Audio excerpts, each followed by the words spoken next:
22 years old when I came to prison.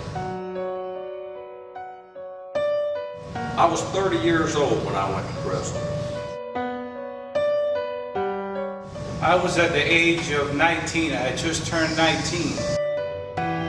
Hi, I'm Chris, and I help life-sentenced men transition from institutionalized prison life back into society. Every one of our men has already served 25 to 45 years in prison. I serve on the board of the Corrections Transition Program at Everglades Correctional Institution in Miami, Florida. I teach these men life skills and how to speak, listen, and think, so when they get paroled, they become assets to their communities rather than liabilities of the state.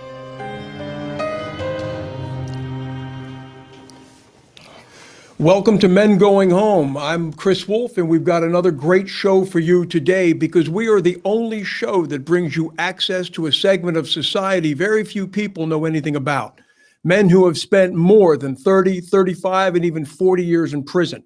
We'll talk to them about their crimes, their life in prison, and what their transition back into the free world was like after all those years. Now, before we welcome today's special guest, please welcome my good friend and co-host of this show, Andy Korge. Andy, welcome. Hey, good afternoon, Chris. Good to be here. Very excited about meeting our new guest this week and finding out a little bit about his story.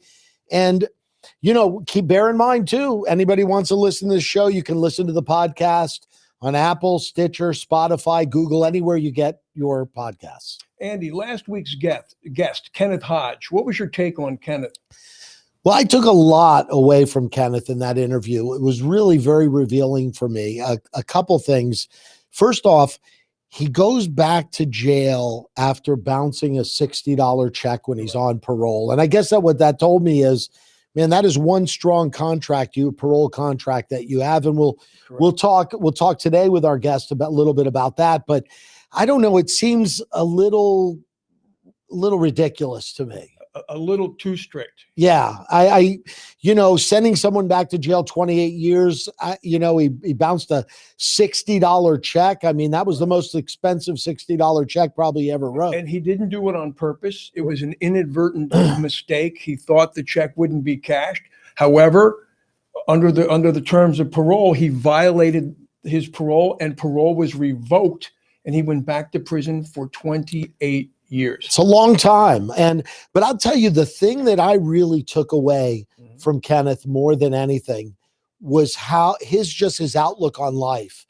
And I got very reflective about it afterwards because he really is enjoying his life. You know, I turned 60 last year and it was kind of a bummer to me turning 60, quite honestly, but he really is loving life at his age. I think he was maybe 67 or 66. And he's really in loving life. He's learned how to, even though he doesn't swim, he's learned how to scuba dive. Right. He's just gotten married. He found a love of his life. And, there is life after prison. And Kenneth Hodge is very similar to most of the men in the program. You asked him, weren't you bitter when you did 28 years for bouncing a check and violating your parole? And he said, no. There's too much life to live to be angry. And you're right. He's enjoying life now. He's happily married. He's found the love of his life. He's scuba diving, even though he said he can't swim. Yeah. And he's enjoying life. Yeah, and I think there's a lot to be said. I think there's a lot to be learned. And I really took a lot away from that interview in terms of, appreciate the life you have. Well, today's guest has a fascinating story, so let's introduce him right now. Today's special guest was raised in the Miami neighborhood of Overtown and convicted of first-degree murder in 1987 at the age of only 19. He survived 33 years in Florida's most violent prisons and was paroled on November 19th of 2019. He is here today to tell his story about his crime, his prison time, and transition to a better life.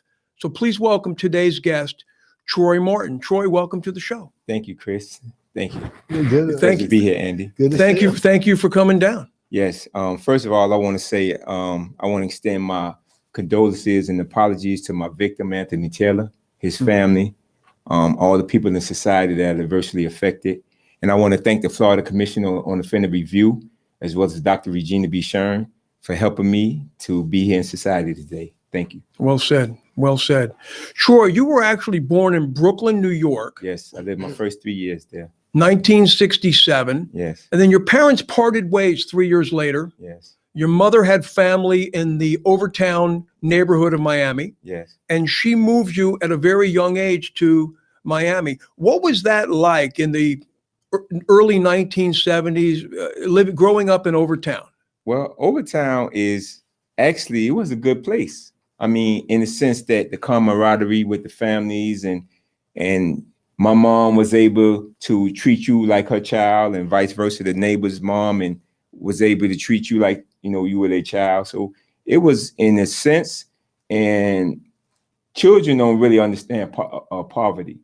So, for the most part, it wasn't bad as what one might think.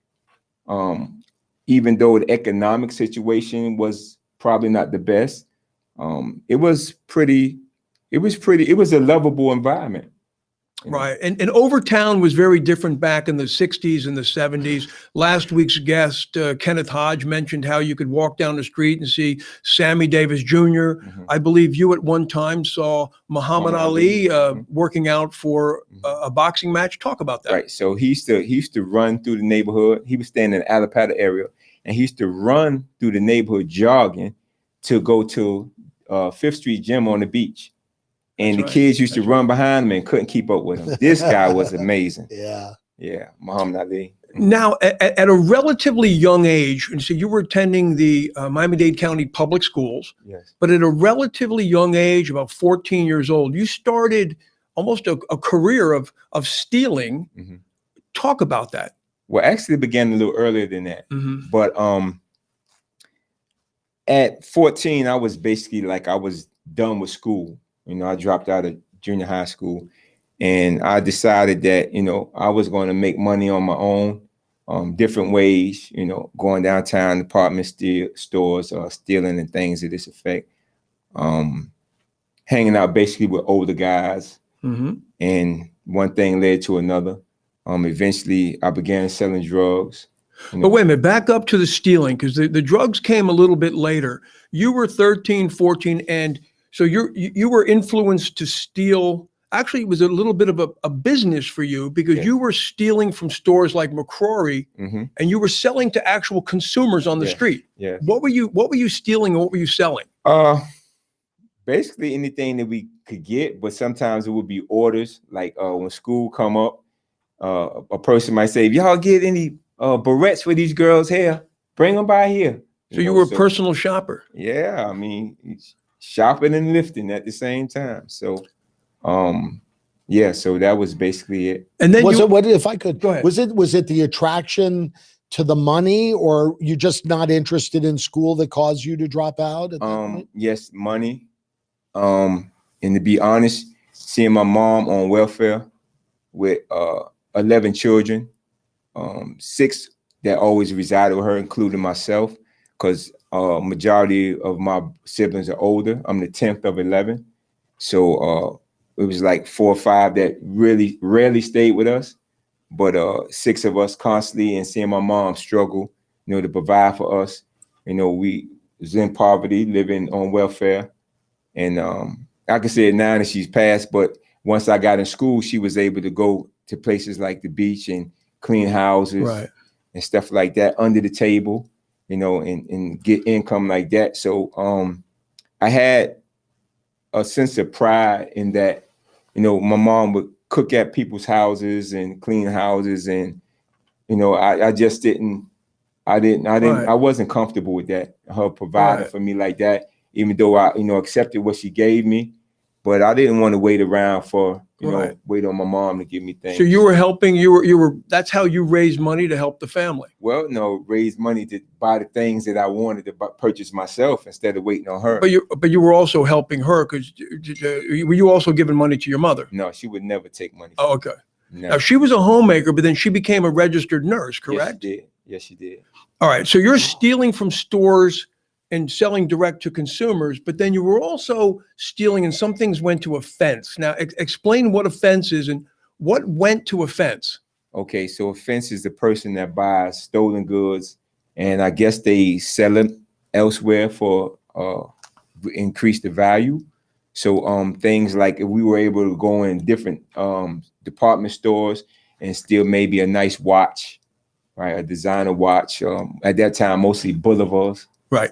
And Seiko. his Seikos and things like that, and bring it to him downtown, and he give you half the price for it. Like if it was a $500 watch, you say, give me 300. He said, nah, I'll give you 200. You mingle back and forth about it and things like that. So when you with stealing, you also have a term called boosting. When we talk about boosting, we boost the views of this show. What is boosting? Actually, it's just department store theft. Okay. Going to department stores, stealing different things, and coming out and selling it. Basically for retail in the neighborhoods. And which is a popular thing in our neighborhood. All right. So now at age 15, you really kind of move away from stealing from stores and you really start now selling drugs. Right. You've dropped out of school. Mm-hmm. Your mom had her hands full with 6 kids. Right. What was her attitude on you dropping out of school? She didn't approve of it. Absolutely. And she wanted to send me to my dad in Brooklyn, where he resided till he passed.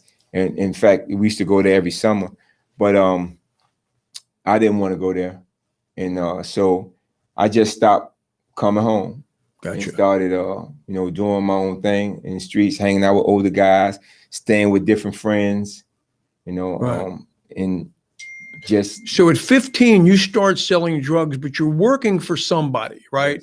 Yes. And then a year later, you start selling drugs on your own. Yes. Because I seen the money to be made, and instead of help somebody else get it, I decided to help myself get it.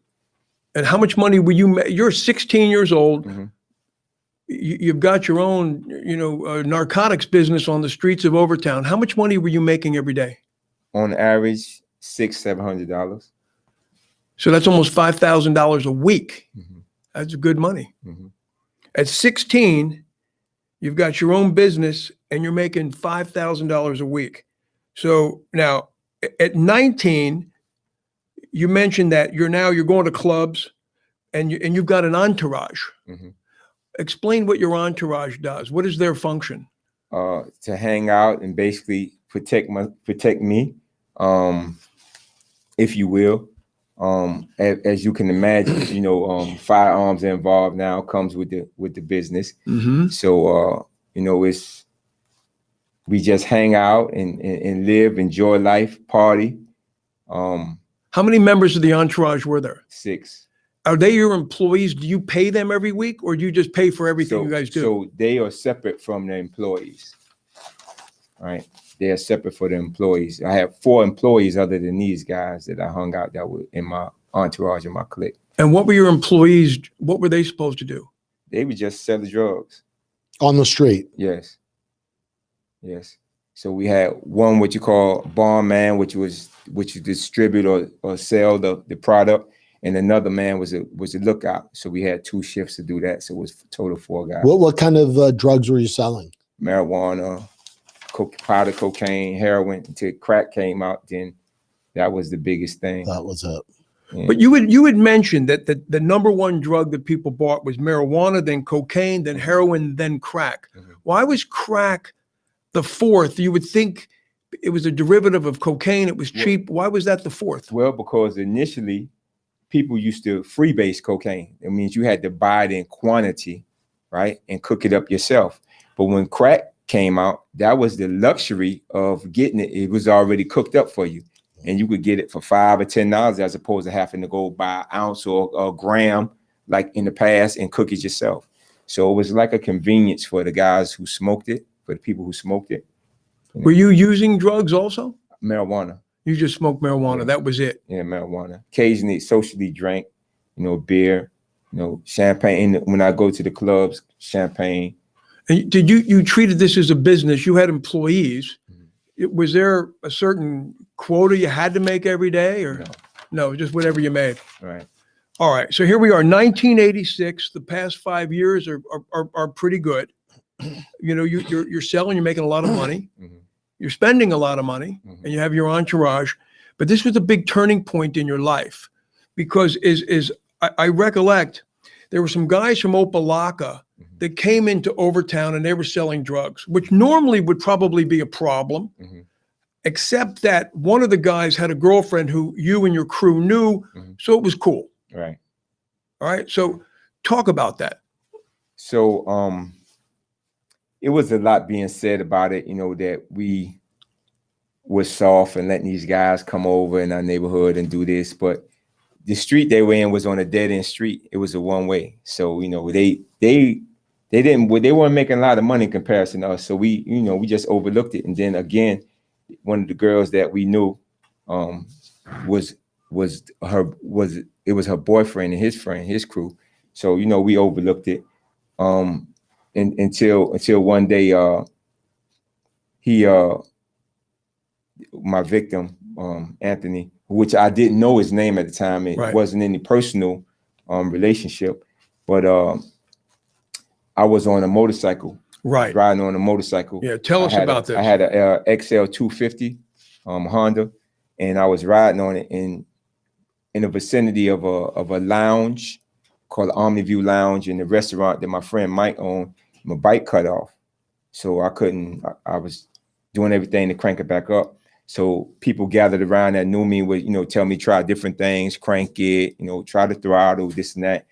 And a guy I didn't know, grabbed the bike and went just showing me, and I said, hold it, wait a minute. I said, I don't know you like that, don't, and the victim and two other guys, then they approached me and pulled out weapons and said I disrespected their friend. And I was like, what? But at the same time, you were very popular in your neighborhood of Overtown. So there was a lot of other people there because they were initially trying to help you. Right. And then these guys came up. Right. And that's when the trouble started. Right. Okay, go ahead. So, and when they pulled out their firearms, my victim, Anthony, he grabbed me I had a bunch of jewelry on, gold chains, rope chains. And he grabbed me by it and was holding me and, pointing the gun in my direction. So people in the crowd telling me, what's going on? What you doing? And he was saying, he disrespect my friend and this and that.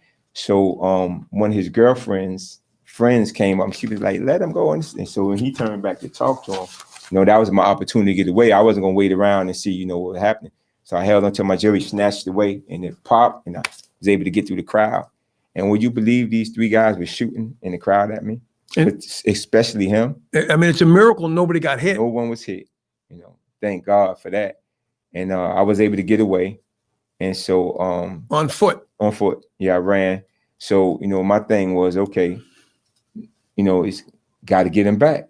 So but wait a second. So now, you actually get away. You had to leave your motorcycle there because you were in fear of your life. Right. And somebody eventually goes back and gets your motorcycle and brings it to wherever you can get it. Right. They bring it to me. So now, okay, but now I think there was another episode about 2, 3, 4 weeks later. Right.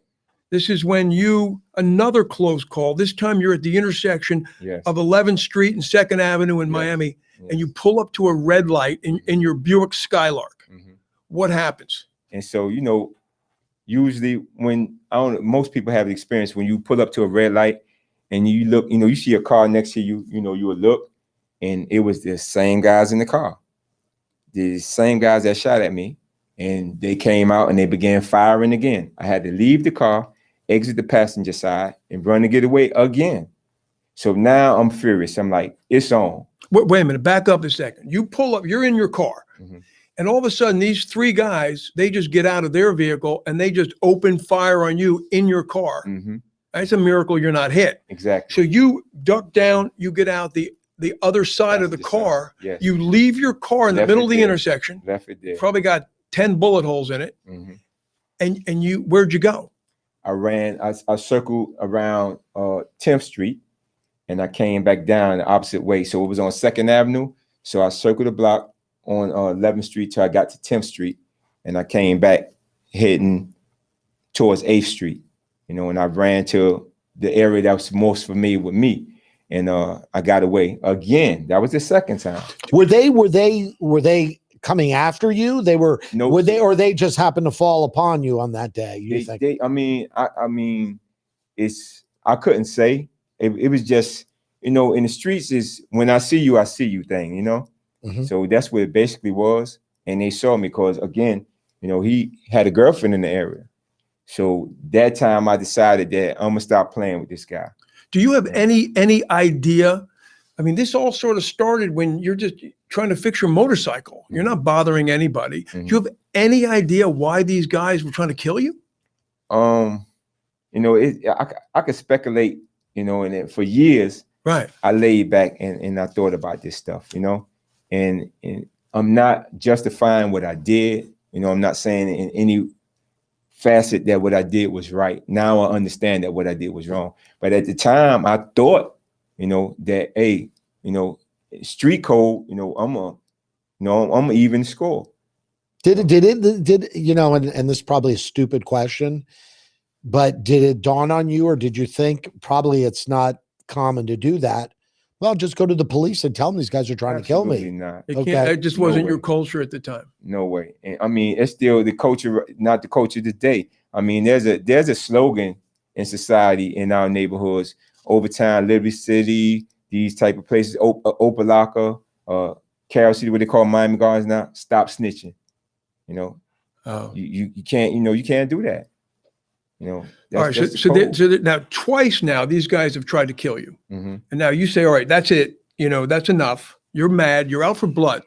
So you and your crew are saying, we're going to go find these guys. So you go through Liberty City, you go through Opelika looking for these guys. Right, and looking for them. Now there's a third incident where you're on your way to a girl's house up on 22nd Avenue in Miami. And 103rd. And again, you pull up to a light.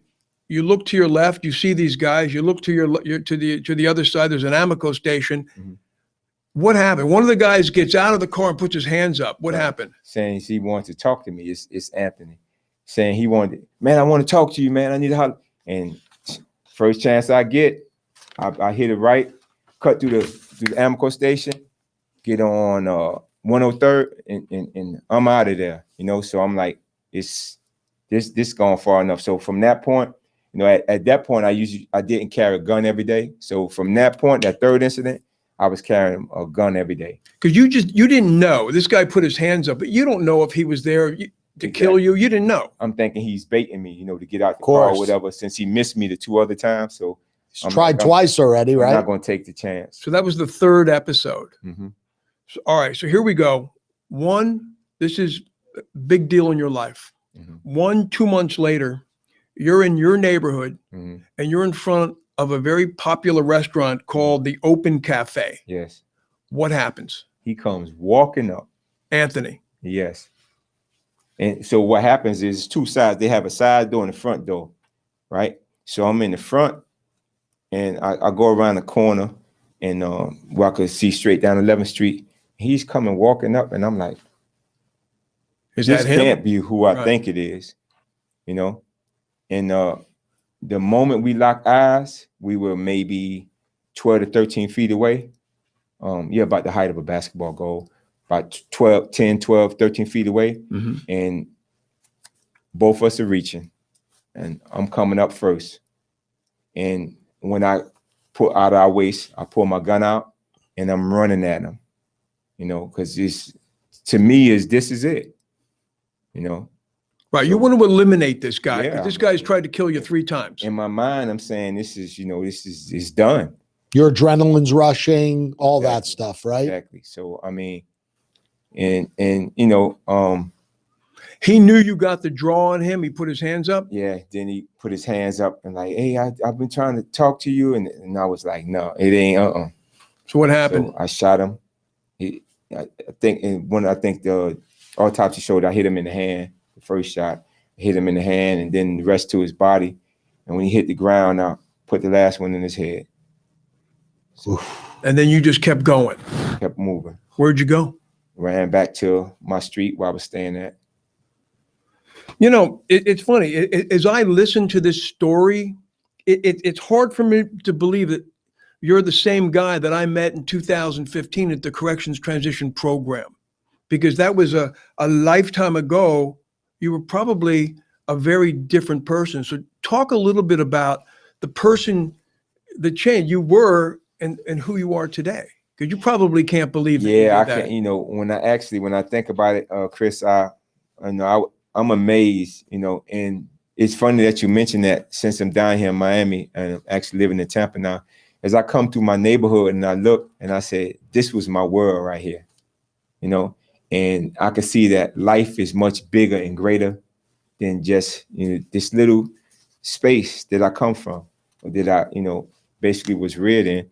And I see a lot of the different things that I've done in the past, and I just saying to myself, it's crazy, was I really that guy? And I actually was. Culture, I want to say, is very influential. You see it now with and I don't just want to blame it on music, but in the rap music, the culture is promoting, a lot of negativity. And so those were the things that was on my mind from those times watching Miami Vice and wanting to be this big drug lord. And I didn't understand that there was a whole nother aspect to it, and that's the violence of it. It's not just about party, hang out with your friends and go to the club.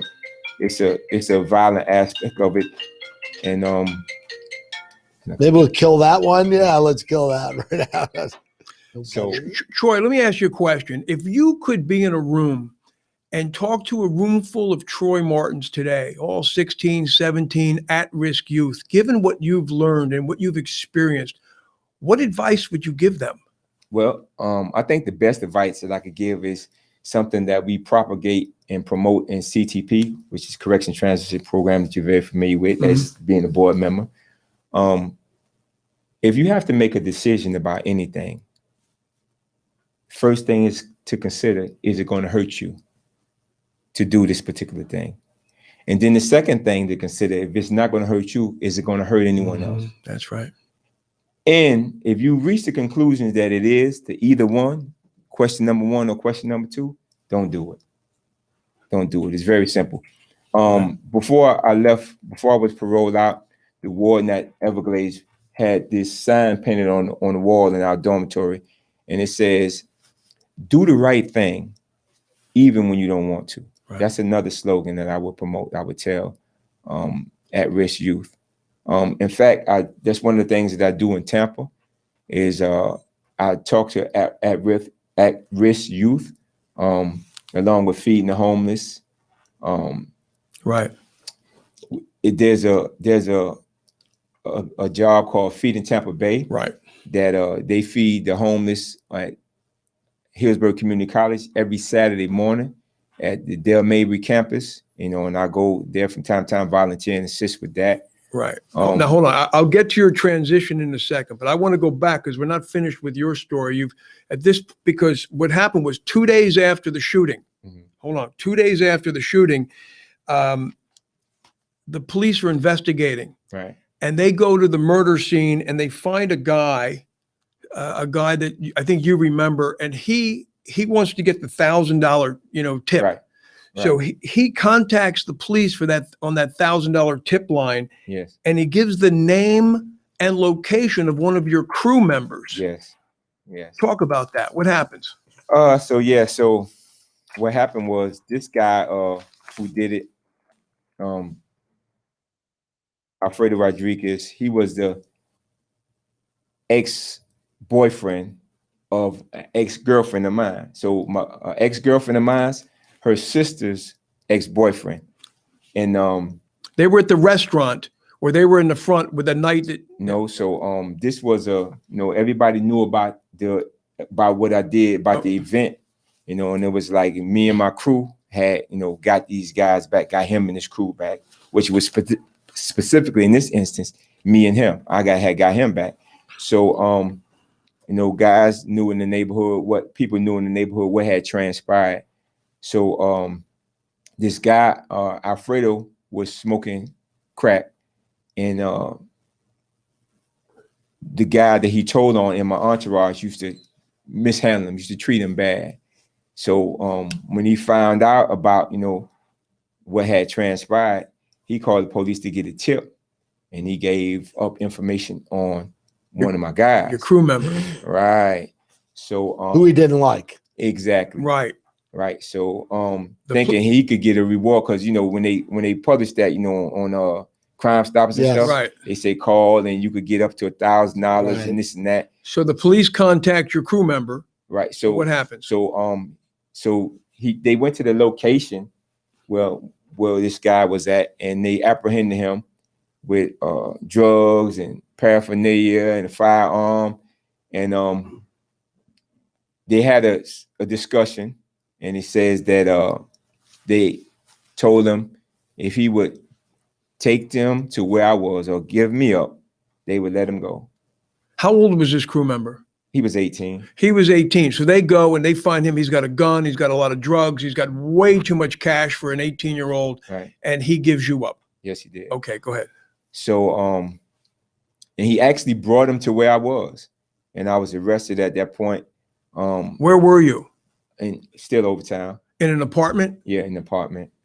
And the police showed up, and what happened? The door in. They kicked the door in. Yeah, arrested me, along with two other guys who it was their apartment.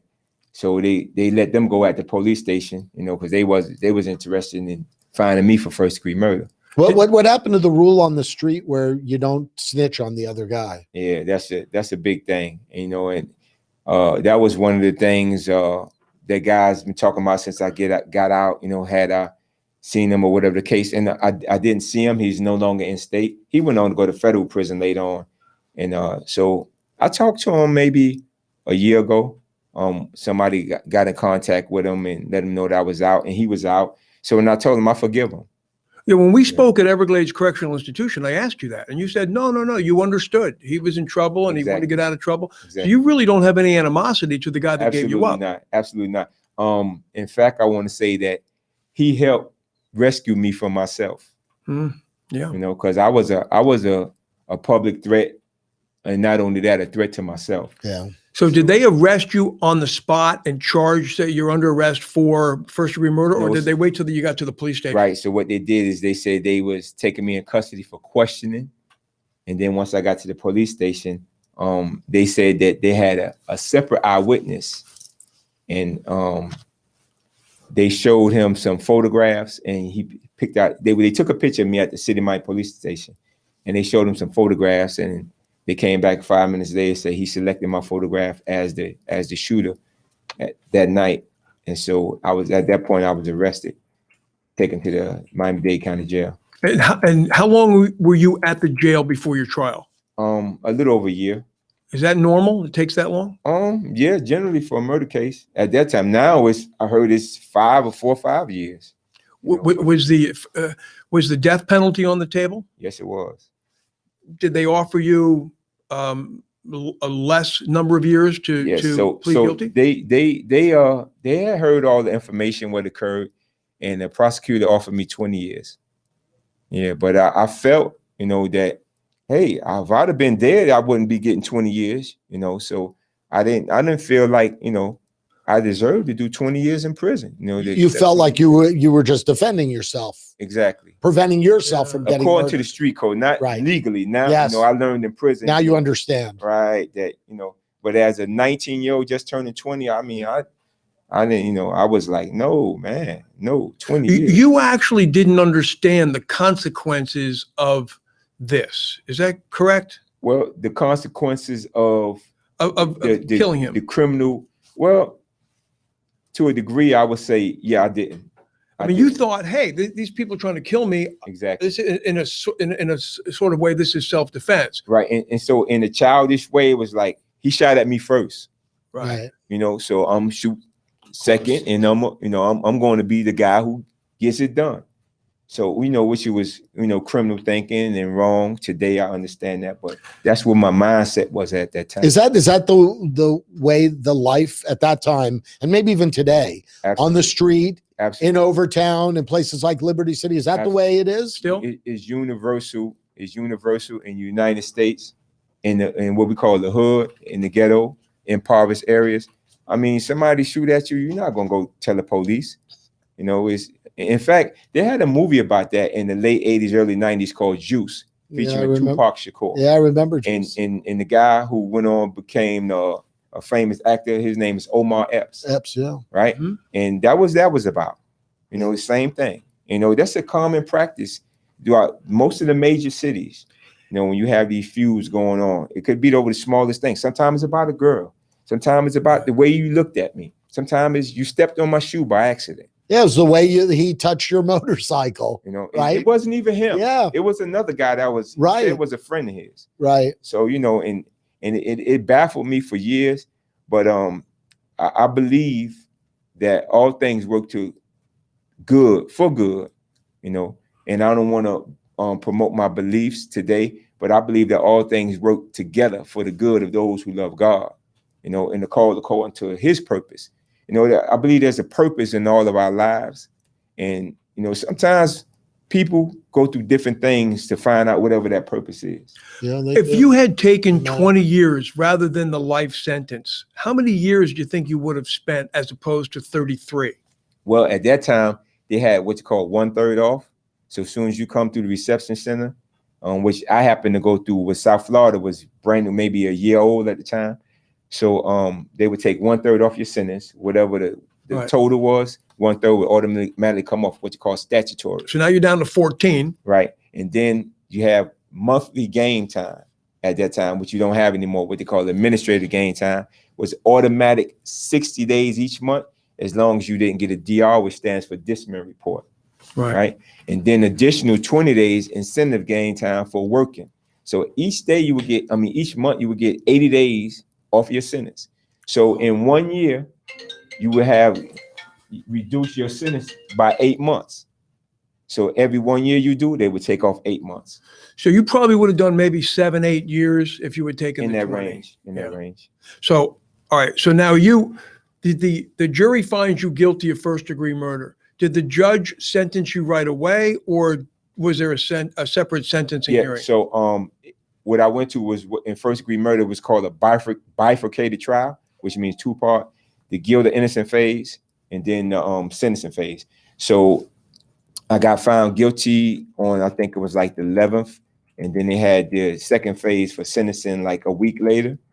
And the judge, shout outs to Norman Gerstein. I don't know if he's still around. His name's on buildings, but I don't know if he's around. I don't think so. That's Richard Gerstein. Yes. Right. So yes. Okay. I don't know if they're kin or not, if they're related or not. So what happened was the prosecutor, she went, and I heard she's a judge now, but she went all the way to the judge was like, "Are you going to actually seek the death penalty in this case?" And she was like, "Yes, I am." She said the state has the right to seek it, and she sought it.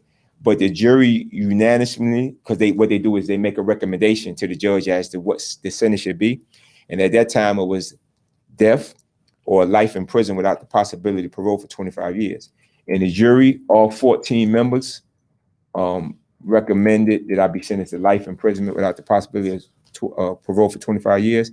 And the judge immediately sentenced me to that. So you're 19 years old. I turned 20 in the county jail. So. Okay, so you're 20 years old, you're standing in front of a judge, and he says, "I sentence you to life in prison, 25 years mandatory." You're 20 years old. Mm-hmm. What was going through your mind? Man, is he for real? I mean,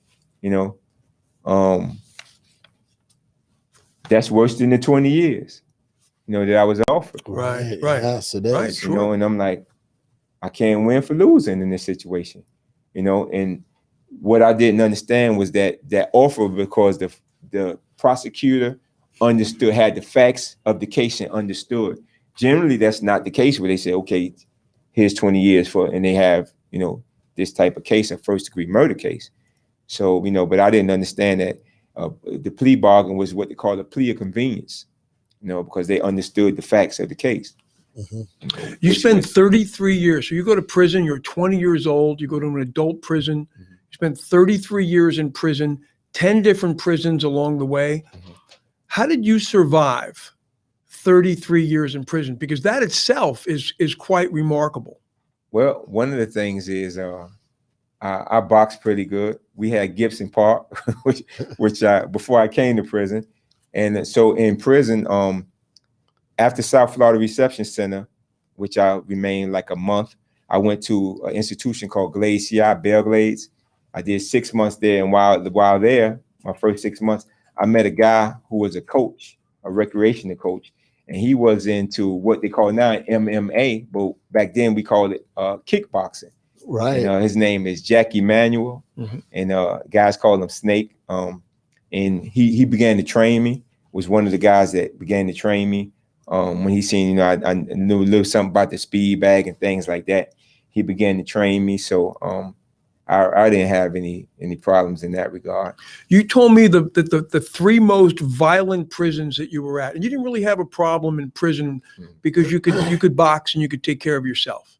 But you told me the three most violent prisons were Florida State Prison, Martin, and Okeechobee. Why were those three so violent? Like, how would you describe those? I mean, again, like the neighborhoods, it was the culture of those particular prisons where all this machoism, you had to prove, that you didn't take any crap. And so it's a constant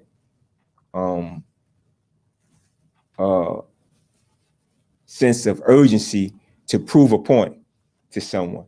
So if this dude disrespect me in the child hall, he was looking at me, and, what we call the East unit. He eased me, so I got a straighten Chris tomorrow, man. He eased me at dinner. So you go to the rec yard looking for this in the morning, and you got guys that's supporting, the foolishness, especially if you're a name brand guy, guys looking to make a name for themselves. And yeah, I'm gonna go step down on Chris Wolfe tomorrow, and right. And it's promoted. A lot of weapons in those jails. Yeah, it was. At that time, it was. How did you make money in prison? Seems like every guy that comes on this show talks about how they made money, loan sharking, stealing food from the canteens or the kitchens. Selling drugs. How did you make money? Well, I still did some of the stuff that I initially did in society. Selling drugs? Yeah, for maybe my first 10 years I did that. But generally, aside from doing that, I worked as a law clerk, which means I worked in the law library, and I helped guys because I understood, I had a life sentence, and I would have gave an arm and a leg to get out. And so, a lot of guys were in that same situation. And unlike me, they didn't have the advantage of being taught by an older guy in the Dade County Jail about law, the laws and statutes and the case law.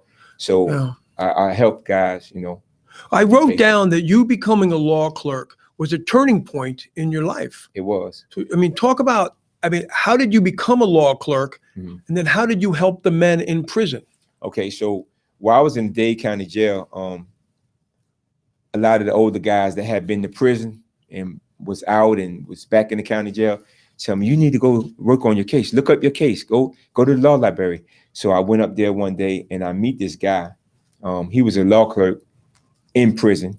He had did 10 years back in prison, and he was back in the county jail on what you call the evidentiary hearing for a Rule 3.850 motion. His name was Melvie Tucker, and he kind of took me under his wing. So one day we was in the law library on the 7th floor in the county jail, and guys who knew him from prison, you'd be surprised at the amount of recidivism. Guys that had been to prison and were out and back in, so they knew him from prison. He was still in prison. He was still a ward of the state. He was just back going to court. Right. And they was asking him, because he was a law clerk in prison, and they knew that, Melvie, help me with this, help me with that. Some guys would, man, I need a letter to my lawyer. And he said, write it up, draft it up, and I'll type it for you. And so what happened one day, I was on a typewriter. You learned how to type, right? Yeah. In junior high school, I had typing in the 7th. Right. So, and he saw me. He said, what you doing? I said, I'm typing a letter to my lawyer. He was like, go ahead, let me see. So when I did, he said, the home row keys and everything, which I did. And so he said, when you get through, let me know. So when I got through typing my letter to my lawyer, he gave me somebody's draft and he said, type that for me. And I did in like 30 minutes, which seemed like a long time to type a letter. But for that environment, it was pretty quick. Right. So I could, in a 3-hour span, I could do 6-7 letters, type guy. So he started getting the officer when he come to work, hey, go down and get Troy. So, Gotcha. So that's how I got in like that. Are prisons as violent today as they were when you went in back in '86? it's really, that's a tough question, Chris. I would say Have gangs had an effect on that? definitely, because so when I went in, the guys were more, the prison, the environment was rougher, but now these gangs is a whole different level, because in the 80s and in the 90s it was like turf, where you from. The guys from Miami hung out together, the guys from Orlando or Jacksonville, and we were kind of like against each other. If you got into it with somebody from Miami, you had to deal with the Miami guys and vice versa. But now with these gangs, it's mostly younger kids, younger adults in their late teens, early 20s, and they're from all over the place. And so you go through something with one of them, it's all of them.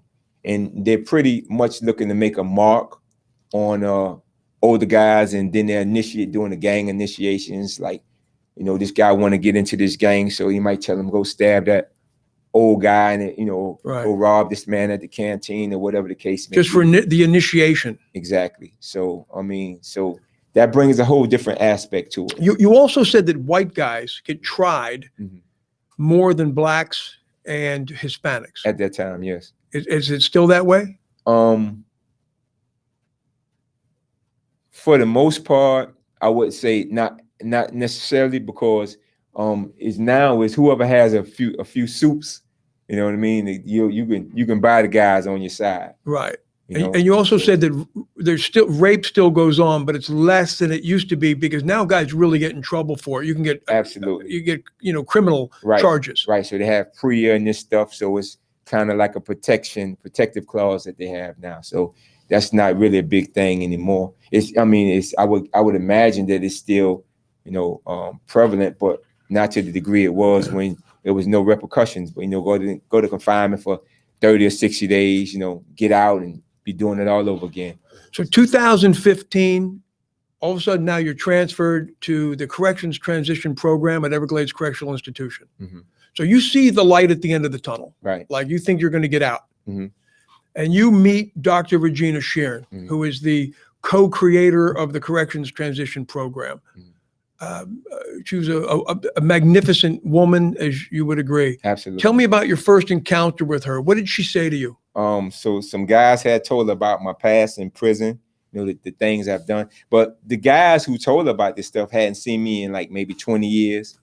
And so she says, Troy, I heard about you. I said, okay, doc.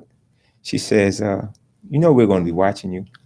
I said, okay. I said, that's a good thing, doc. She said, that's a good thing. Why would you say that? I said, because you're going to like what you see. Yeah. And since that time, that's been me and Doc, we on point. And I would have asked you, what was the one thing that you learned from the Corrections Transition Program that you will never forget? And you did say it earlier, if you want to repeat that. Yes. That is a great point. Go ahead. Any decision that you have to make, ask yourself first, is it going to hurt me? And then, if not, the second question is it going to hurt anyone else? And if it is, the answer to either one of those questions is yes, don't do it. Don't do it. Pretty simple. Yeah, but not easy. Right. It's not easy. Doing the right thing generally, when you were not accustomed to, is not. That's a very hard thing. Yes, it is. But the reason I said that you becoming a law clerk was a turning point in your life, especially in prison, was because you seemed like you hit a point where you just said you wanted to do something with your life, and you never really got any delinquency reports in prison, did you? So believe it or not, I did. I had a few, but for a guy who was almost into everything, except I need to mention, except homosexuality. No offense to anyone. I had 11 DRs, which the average guy coming into prison like me at 20 didn't care if they had 1 million of them. But I always set standards and a high bar for myself. I mean, why live in a box when I'm already in an incarcerated setting? And because there's no fun back there. Right. I mean, they bring your food to you, and you would think, oh, they bring your food to you, but it's not the same thing as being in chow hall or a cafeteria with 1,800 other guys. When you say, hey, you don't eat the potatoes, or a guy's giving you food and this and that, in that box is you. Generally, especially in places like Rayford, you're in there by yourself, and what that one tray they give you is all you're gonna get. Yeah, not a lot of human interaction there. No, it's not. November 19th, 2019. I know you know this date for the rest of your life. You actually left the prison on a Tuesday afternoon. Yes. You left Everglades Correctional Institution. You were paroled. What was the first thing you did? I hugged my brother, my little brother, who's the youngest. My mom's 11 children. He's in law enforcement in South Carolina. He's a military veteran for over 25 years. He came to pick me up. Oh, God bless him. Yeah, he came, and thank you for your service, Rob, if you're watching. And he came to pick me up, and I hugged him. Well, Anthony Venesia was actually out there waiting because he picked up Van Hook. Yeah, we're just trying to get him on the show too. Yeah, so they videoed me walking out, and I hugged my brother, and I'm like, man, it's good to see you guys. So I called a friend who's been a big supporter of mine, and I called her right fast and let her know. I said, I just walked out the gate, and she was ecstatic. And I was like, wow, this is it. I mean, from the clothes to everything. Yeah. So now you're at Noah's Transition House under the leadership of the wonderful Tony Parker. Yes. And you've been there for a little over a year. Yes. And how long will you be at the halfway house? So right now I'm waiting on an apartment. It was supposed to be getting renovated. So I'm waiting on that process. But I think I'm gonna start looking elsewhere because I know I'm ready to move on to the next phase of this journey, and I'm looking forward to it. How much do you pay every month at the halfway house? $400 a month. Okay. And how many people live at the halfway house? So right now in the house we have 8. And how many bedrooms? So it's 3 bedrooms. A little tight. With it's 3 bedrooms with 2 bunk beds in each. So it can actually, the house that I'm in can actually hold 12. And you have a job? Yes, I do. Tell us about your job. So I work at a place called Fresco Foods, which sells breakfast and dinners to Publix, Alberts, Albertsons. And so what I do is when the plates, after the meal is completed, they give them to me. We put them in a blast where they're chilled. And then I run them through a machine to seal them, airtight. And then they're labeled and they're boxed, palletized, put on pallets and taken to trucks to be shipped. I have a question about the halfway house, if I could. Is the halfway house, you think it's a benefit to you coming out? I mean, absolutely. It's a part of the transition process. Because going from an environment where I'm dealing with 1,800 people, right, to even if you say the number 12, that's a lot of people to be in the house. Yeah. But it's better than 1,800. Right. Then we have a kitchen, living room, bathrooms, and and it's more personalized, as opposed to and maybe if you had left that 1,800 people and were all by yourself in a little studio or something, might be kind of drastic, right? Yes. And in fact, one of the guys, and I want to give him a shout out, Alvin Lewis, one of the senior coordinators in our program. Absolutely, when I was paroled. He does a program. He used to do a class called parole planning. There you go, parole planning. And he shows this movie a lot. It's called Shawshank Redemption. Yeah, great movie. Yeah, and you see the guy Brooks after 50 years. Exactly. He didn't even want to get out. Yeah. Right. He thought about killing somebody so he can stay. Right. So, but when he eventually got out, he couldn't adjust. He couldn't adapt. Exactly. When he left, there was a horse in the carriage. Now there were cars. He was almost getting hit in the street. So basically, what the transition house does is other guys like you, they get to hold your hand and show you, because we can identify with each other more than your family, your friends, your children, anybody. Exactly. Right. So we know what you're going through. We know what you need. We know the process. And the thing is, another thing I want to say is trust the process. So as you've seen in the movie Shawshank Redemption, Morgan Freeman, after a while, after 40 years, right, was working in the same place, lived in the same halfway house as Brooks. And he seen a gun in the pawn shop. Right. He said, when I get my paycheck, I'm gonna go buy this gun, rob the store, and go back to what I know. Right. So he remembered that the guy Red had told him, if you ever get a chance, go to this specific location. And he did, and he found the Right, money the and money, the letter. Yeah. Right. And so he said, well, since I'm going back and I'm violated anyway, I might as well take a chance on life. Right. And he left. Now, Right. now, Dr. Sheeran is always big on you guys giving back to society after you Yes. get out. Now, I know that, as you mentioned, with Tony Venecia, you're feeding the homeless in Tampa. Yeah. And you worked at as a security guard at a Black Heritage Oh, event. yeah, that was. But the big thing is that religion is very important to you. Mhm. And you're at St. John's Cathedral with Pastor Dwight Newkirk, and you're an assistant usher there, and you give Yes. money every week to the church. Yes. That's fantastic. Yes. So one of the things I want to say concerning security guard, it was far-fetched for me. One of the guys there, again, who was in Noah's house with us, he was born and raised in Tampa by the name of Gerald Cheatham, and his one of his pastors has a security guard company, and he says that he needed 3 people to work. So Gerald recruited myself along with Darrell Smith, who we call Cowboy, and we worked this event called the Black Heritage Festival in Tampa, the 20th annual one, which was in 2020 in January. And we were security guards with our security guard shirts on, and we would just laugh every time we see each other. We Right. would laugh. You know, people were like, "What's the inside joke?" And we were like, "Man, look at life." And one of the things that I did there is I had the opportunity to a lady, an older lady, brought me a wallet, and she said, "Security, I found this." So I said, "Okay," and I decided, right? I took it to the guy who hired us. His name is Andrew. Drew, I took it to him, and I said, "Can you take me to a police?" I mean, not that I didn't trust him, so I wanted to put it in the police's hands, which is what I did, and they were blown away because the man's credit cards, his license, his money, everything was still there, and they was like, "Who is this guy?"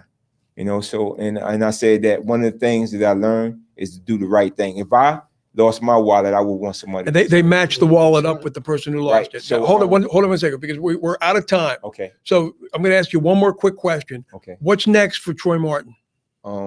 Moving up in life, you know, whatever that it entails. So I have a few goals, long-term goals, short-term goals that I want to accomplish, but I'm gonna take them one step at a time, one day at a time. That's the way I got through 33 years, was one day at a time. Well said, and we hope you can come back to this show another time. Thanks. Andy, last comments for today's show? This guy blew me away today. Yeah. He's smart. He's articulate. Absolutely. He seems to have a good sense of where he is in his life. I'm blown away by you today, Troy. Really. God bless you. Yeah, Thank you. thank you so much. Thank you, and we hope you can come back again. Thank you all so much for tuning in for another episode of Men Going Home. Again, thank you. Please join us next week for another riveting episode of Men Going Home with Chris Wolfe. And thank you again. Enjoy your evening. Thank you very much.